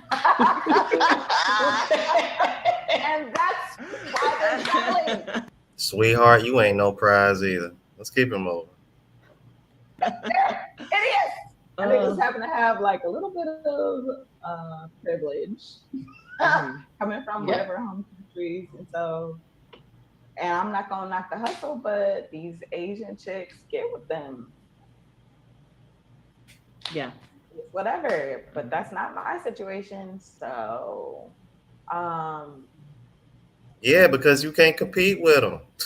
especially in Chiang Mai, and I met some huggers, and it was just like, go get swaddled by your actual mother. Like, I'm not here to swaddle you. We're getting sweaty, and I'm taking a shower and going home. Like, I don't get like literal huggers. So I think someone was actually. You're talking about actual hug. You lose me. Like you seriously lost me. You're mad because he's hugging you, Wanda. Take it out. What are you doing? Take it out. Sorry, did you say take it out? Yes. So you're just looking for wham bam, thank you, ma'am. But well, not necessarily, but my vibrator broke on the road, and we could talk about that as well. Like, China is right there. All of them come from there, but if you know what I'm saying. I'm like, it just gets stuck up in there, and I need help to get it out. And so, Wanda, I'm gonna try to corral you just a little bit. I love it. So it's real. It's real. Bam, but it's just like, I need a penis, and you're here, and that's what people do, right? So in your group, just yesterday, I think we had a quick conversation. Wanda has a Facebook group called Black Women Digital Nomad Entrepreneurs, which I'm a member of, and I would recommend joining the group if you are a Black woman digital nomad entrepreneur, or if you want to be. But in the group yesterday, we had a conversation about women saying that they're not getting attention from men, but you're not having the problem getting attention from men. You're just having a problem getting. No, because like, I'm just a regular ass. I'm not light skinned. I'm not dark skinned. I'm just like middle of the road Black woman. And a lot of the men that come to Asia are looking for Asian women. Yes. And then a lot of the dudes, the Black men that come here, they be on there, whatever. They're not necessarily looking for a Black woman either. No. They're open to whatever. Mm-hmm. And some like won't even look at you. So it's not that I couldn't get attention. Wait, what is it? It's not that I was getting attention. It's that the ones that I was able to get attention from. You didn't like them. The Germans, right? It's the Germans and the Dutch. It wasn't Germans. A couple dudes from Israel. We was on a date, and he's tried to get into Palestine. What? Okay. He's trying to debate Israel versus Palestine on the date. Oh. What is she talking what about, you said you were going to make Malaysian. Say what? What is she talking about? Israel going into Palestine? That didn't make any sense. Yeah. I don't know what. Because there's certain areas in Palestine Israelis are banned from going into. Right. So she's capping right now. I don't know what the hell she's talking about. I don't know, man. It just sounds like she's just frustrated because she couldn't get the guys that she found attractive. That's basically what it sounds like to me. And Jamal, you wanted to know about the hippos in the bar in Thailand. Basically, what had happened is XX Pharaoh had told me that those two chicks that was me mugging the the Thai women wasn't so much Thai women. There was some brothers up in there that wasn't giving them the time of day. They was giving the Thai women the time of day, and they were pissed. Yeah, that's high. Yeah, at Golden Tiger Bar. Yeah, I saw that. That was hilarious, man. Because somebody sent me that clip too. I was thinking about using it in the future because I'm like just another example of what I'm talking about. Like y'all can't compete with them women in there. Like I've actually been to that bar twice. Y'all ain't competing with the women in there. Y'all are not competing with the women in there. I'm like, and the women that work there are super cool too. Like they dope. Arta Will $1.99 super chat said there's more deuces than OG Bobby Johnson's gang. Oh man, bro. Good God, bro. And Chiang Mai, isn't that more country up there? Yeah, that's a little bit more country up there. Like if a guy was really into Thai women and wanted something serious, I would actually recommend going there versus somewhere like Pattaya or. And what the hell she's doing way up there? Because if you're going up there, well, shit. I was talking to Pharaoh. He said if you're going up there, be careful because you're either dealing with big ass tarantulas, king cobras, and tigers. Wow. Damn, I did not know that because I know Richie Mack took L up there kind of like a short vacation because it's supposed to be a lot more out the way and a little bit more secluded and there's some beautiful spots up there. Like I wanted to go up there maybe sometime in the future. Oh man, I got a new member, Roy Bay has became a YouTube member. Thank you so much, brother. Appreciate that, man. Appreciate that so much, man. Welcome to the channel. Joshua Smith with the $1.99 super chat says, I don't know who's uglier, them or Precious. Wow. Arta Will with the $1.99 super chat says they don't want the motor in Wanda's Honda. Oh my God, man. Thank you for those super chats, you guys. It's just weird. And she's talking about some of this. I don't know, man. Some of this sounds like cap, man. I agree. Some of it does, man. Some of it don't really make any sense. All right, I'm gonna go ahead and play it a little bit more, but we kind of running on that 2-hour mark that I wanted to stay away from. Friends, can you make Malaysian penis friends or not? Girl, Muslim country, no. They was there. So this is also what happened in Malaysia. My first night here, I was on the strip. And the name, which is funny because it's tiny, but because the sun isn't out. It's still hot, but the sun isn't out. And an Indian dude was like, how much?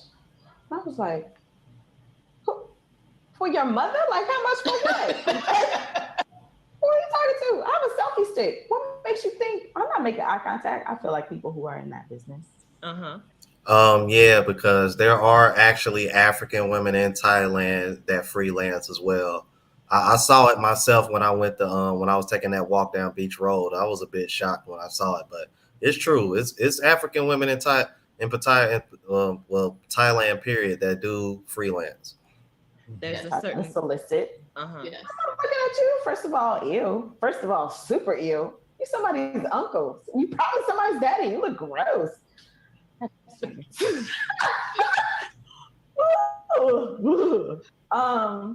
So there's Indians, Chinese, and Muslim Malay people. Okay.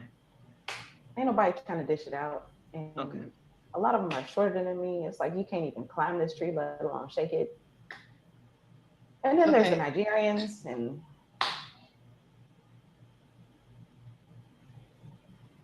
Did you try dating on the road? So I honestly, going into it, really didn't think about it at all. And I remember one of my good friends was like, "Did you pack condoms?" And I was like, "What?" Like it didn't even occur to me. And then while I was there, just like I said, I was more social than I normally would be, and so I was just meeting people out. Both locals and other tourists, and so it sort of happened organically. So yes, I did date while I was on the road, but that wasn't ever really a part of my thought process. It just kind of happened. But it happened, so yay, because it happened. You once again might be an outlier for our research. Okay, so when the dating happens, did it happen more with locals or with foreigners? Mostly with foreigners. Okay. Yeah. And where were most of these foreigners from? Was there any one place where you ended up attracting a lot of people from that country? No, definitely wasn't one country. There was actually not even one region. There were people from all over the world. I love it. I love it. Yeah, it was more like, oh, we're vibing. We're hanging out with this group. Let's, do something by ourselves. That sort of thing. That's why, awesome. Sheeta, did you find, Sheeta, that you were getting attention from somebody from one particular region? I feel like we've had this talk and, I wasn't getting any attention. So, like, there was nothing. I went on. I don't believe you. It's because I don't believe you. I went on one Tinder date because I am not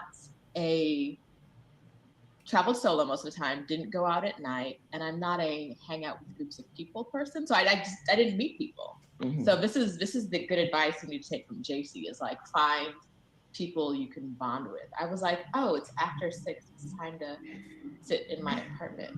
It's funny to say that because that's like the way that I am in Airbnb or, and I would have my alone time where I could just like refresh myself because I couldn't do it all the time. And I went back and forth there. And so, yeah, when I was social, I met people. Go figure. Okay. Kind of take in the places.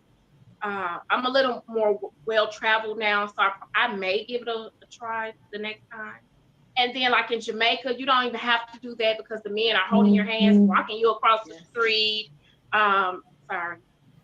You're just treated like a queen in certain places anyway. But no dating. This isn't. See, I find that funny. Everybody always talks about how the men in Jamaica treat them like queens. But the moment a man goes overseas to get treated like a king, it's a problem. I find that very intriguing. Did you see the hairstyle on that chick? Huh? Did you see the hairstyle on that chick in that last clip, man? I mean, Wolfman. That head wrap. No, not the head wrap, because she was more of a 5 on that one. The other lady that's been hosting it, her hairstyle was like brought me back to Wolfman Jack back in the day.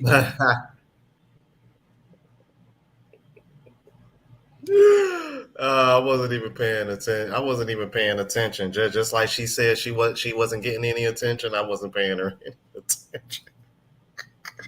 But the one with the head wrap, I'll give her about a 5 or 6. Oh yeah, you being nice. I'm cool. Being nice. I'm cool. I would probably gonna say more like a 4, but yeah. Malik Quelly with the $5 super chat says, I heard they left because they ran out of potato salad. Oh my God. Arnold Will $1.99 super chat says they got more mileage than a 90s Honda Civic. Wow. The black cleaner / restore $5 super chat says Israeli trying to get into Palestine was an analogy. He wanted to hit, but he was just a foodie call. Wow. Okay. That explains what she was saying about Israel and Palestine. Okay. So that was an analogy. Global Pass. Yeah, fucking analogy. Yeah.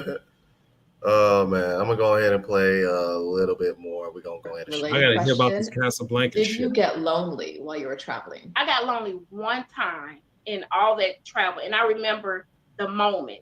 So when I was in Casablanca, I don't remember the name of the restaurant. It was gorgeous, and there was so many people there linked up.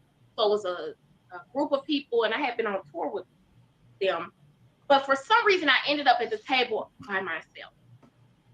And it was the first time I was like, I'm alone. I'm by myself. There's no one here at my table. And I normally go out to eat by myself. I'm very comfortable. Mm-hmm. But that moment, I thought this is something you would really want to share with me. Mm-hmm. And it just was a loneliness that overcame me. And you know what I did? I took a picture of it. And then I had the waiter take a picture of me because I wanted to kind of remember that I wanted to remember that, every moment of this experience is not going to be so favorable, but it's a blessing. So I captured the moment, and I still have that picture, and I look at it every now and then. And I don't know, but just. I tried dating in Honduras and Mexico, and I guess you could say I dated in Kuwait, but the person lived in an adjacent country, so I don't know if that counts. Mexico was easy. I wasn't successful, but it was like easy to get a date. Mm-hmm. Honduras? Not easy to get a date. I very much felt in Honduras that I needed to have blonde hair, blue eyes, and be many shades lighter to get any attention. Did you feel like that in Honduras in general, or specifically when attempting to date? Just when attempting to date. Okay. I didn't necessarily, because, you know, until I opened my mouth, a lot of times people assumed I was Honduran because the Garifuna population there, it's not unusual to see people who look like me. But when it came to dating, that's when I felt there was a definite issue. I'm dating is ghetto worldwide. Worldwide. Around the globe. Now, I remember this. This is the only female that I found relatively attractive throughout this whole video. Like, I honestly had this in my head that, you know, I thought dating in like North America was a challenge because of, you know, like the media that we're exposed to and just like the ideologies of like that Tinder has created, that, you know, you have like this instant gratification and this abundance of options so people don't take people seriously. So I thought that I'm on the other side of the planet now and I'm going to be meeting people from Europe. I'm going to be meeting people from Asia. It's going to be very different. Where? Like, where are the different people? They don't exist. Okay, they just don't exist. When people ask me, they're like, when people ask me, oh, how's the dating and such and such, I'm like, look at her. They're men. Like, men are men all over the world. It's the same. They're the same. Wolfman Jack, baby. And if you date women, women are women. It's You know what I mean? Wolfman Like, Jack. people, we're consuming the same media for the most part right now because so many things are sort of universal. And I feel like the fuckboys of all gender are just learning tips from each other. Like, they're just sharing information. Like, how much like Future can I be? It's sort of like a goal these days. Honestly, I've come to the conclusion that I really do think Tinder has shifted the dating culture across the planet. I think that this whole swiping culture and just understanding that your next match and your next connection is just a swipe away, and oh, I don't like the way that this girl drew on her eyebrows in her third picture, next. Like, I think that there's just so many, it's just, you have the abundance of options and put the time and attention into conversations that they should. And I think that that's a worldwide issue at this point. So like,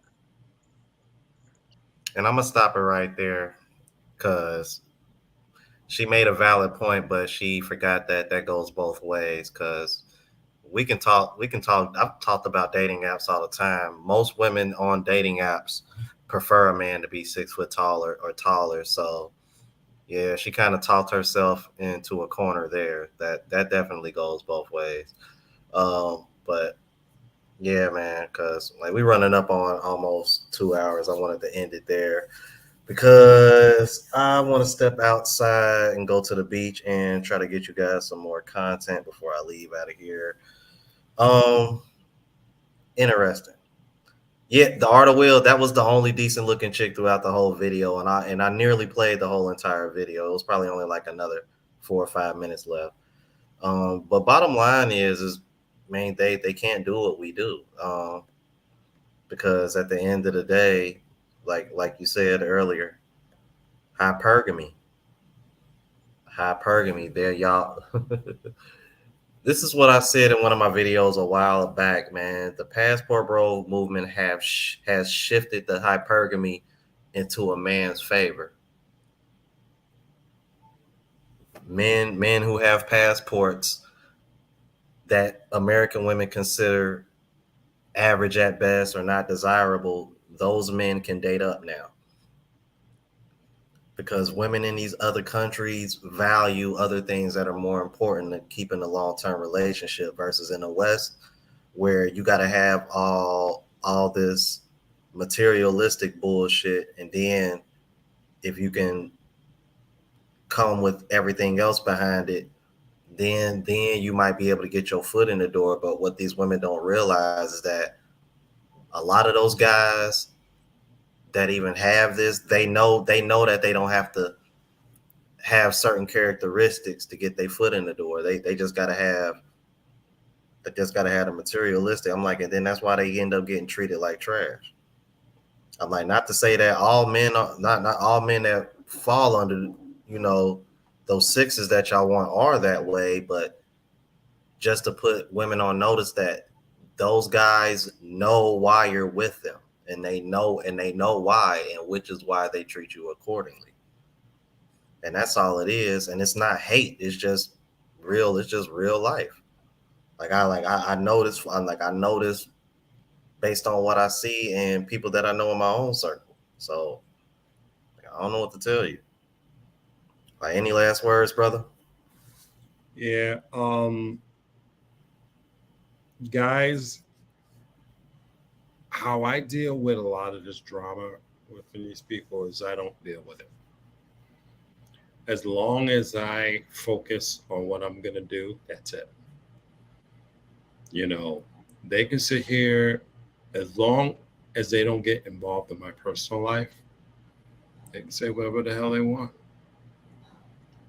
When you cross over and get in my personal life and deal with my family or my new bride or whatever, that's when I'm going to unleash the gates of hell. And I will unleash the gates of hell. I got my war bag in my closet. And so you guys in the military, you know what a war bag is. I don't play.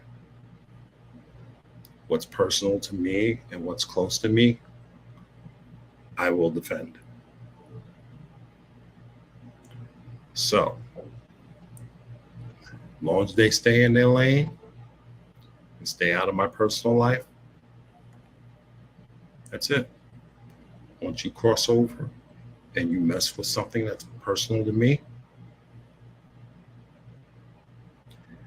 nothing's off limits. That means you, your family, nothing's off limits. I don't play. I don't play at all. Because you'll learn that you should have minded your business in the first place. And that's what I've been telling everybody from day one. Stay in your lane, mind your business. You want to make personal attacks on people over something stupid that has nothing to do with you, you're going to deal with consequences. And I think that's the problem with our society, is that we stop giving consequences, and people think there's no consequences to action. We need to have consequences to actions, such as slander, defamation of character. There needs to be legal actions to that. We need to have legal actions against that. This drama that's going on YouTube and TikTok needs to stop. I agree. It needs to stop. This is getting stupid. Yeah, especially when you just doing it to try to because you over here view chasing. For clicks, likes, and views, making an enemy for clicks, likes, and views ain't worth it. It really ain't. And this has gotten to be really stupid. And I just teach you guys stuff just so you guys can travel and enjoy, man. There's passport bros I don't rock with. Some on YouTube I just don't rock with. They just do their thing. I do mine.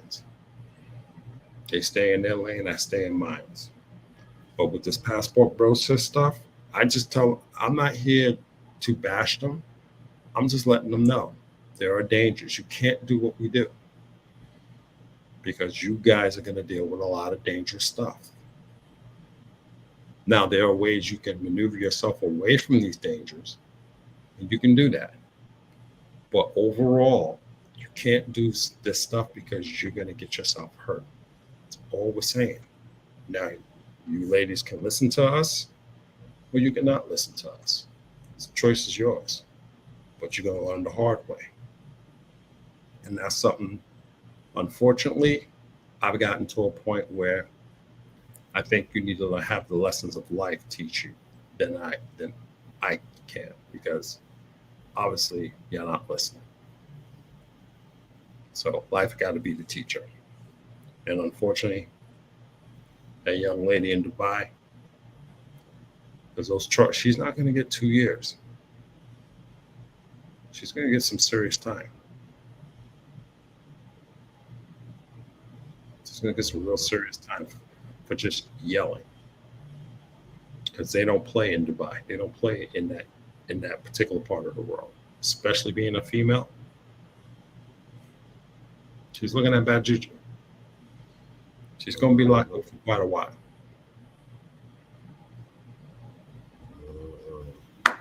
So, yeah. All right. Trying to think. I don't know if any of my moderators are in there, man. But please drop Global Passport Cruise link YouTube channel. Make sure y'all subscribe to him. I want to thank everybody that sent a super chat. Arta Will, you really need to start a comedy show. And nobody sent any Cash App, so I don't have to read off any. But as always, you guys, I appreciate donations, appreciate the support, appreciate the love.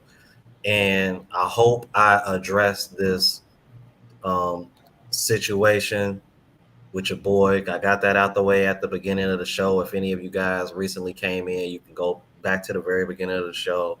I addressed that. Never should have been an issue anyway, because I've always been honest with you guys. But like I said, I think he's just doing it because he's running out of content and running out of people to attack. So he decided to attack me. And for the people that want to sit over here and watch this guy that are subscribed to my channel, and I saw y'all in the comments, please feel free to unsubscribe if y'all don't want to watch. I'm like, because y'all know damn well I've been honest with you guys. So, but I'm gonna just leave it at that. Can I say something real quick on that? Let me tell you something, guys. I rock with Rome. Rome has been honest with stuff. And I'm gonna teach y'all a little trick. You see Rome, he gives you good content, he shows you everything. That's honesty. He's got 2 channels. He's showing you a travel blog. He's showing you his reaction videos. He's being honest. Okay. Me personally speaking, he didn't have to do this. I don't, me personally, I stand by the man. He didn't have to prove himself, but he decided to do it. Me personally, I don't pay attention to these guys because that's just me. All right. I got nothing to prove to nobody.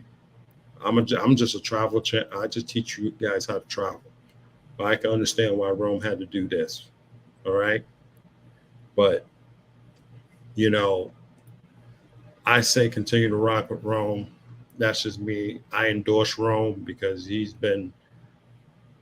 has a really good channel. He's doing his thing. He's just, like I said, that's up to you guys who you want to follow, but we're going to continue our partnership, our relationship. We're going to throw you good stuff. We're going to throw you some good information.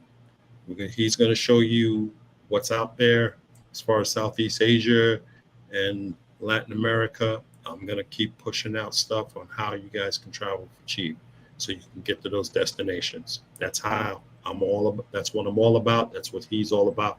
And we're going to continue that relationship. Also, shout out to Jay Fleming. Go subscribe to his channel. He gives out great content and great information as well. So you get a chance. Matter of fact, I'm going to put his stuff in that chat as well. Because Jay Fleming is also a great content creator. And he puts out some really good stuff. So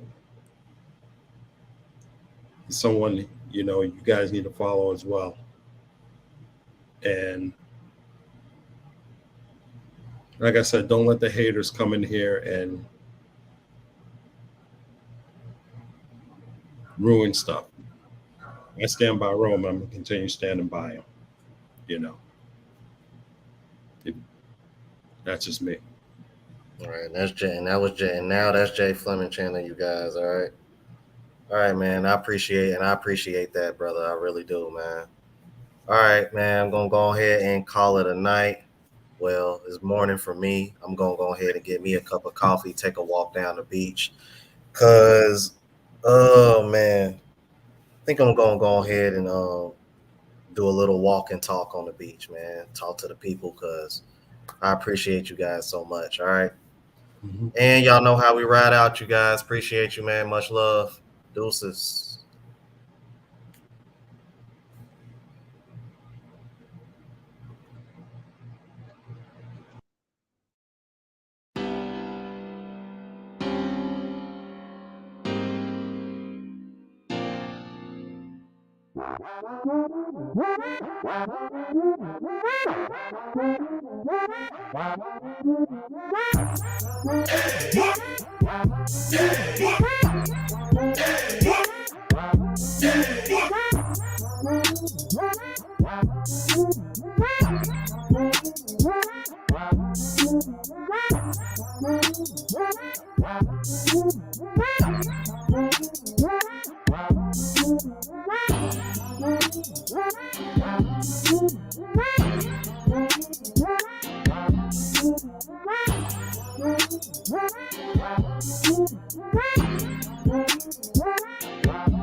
Yeah.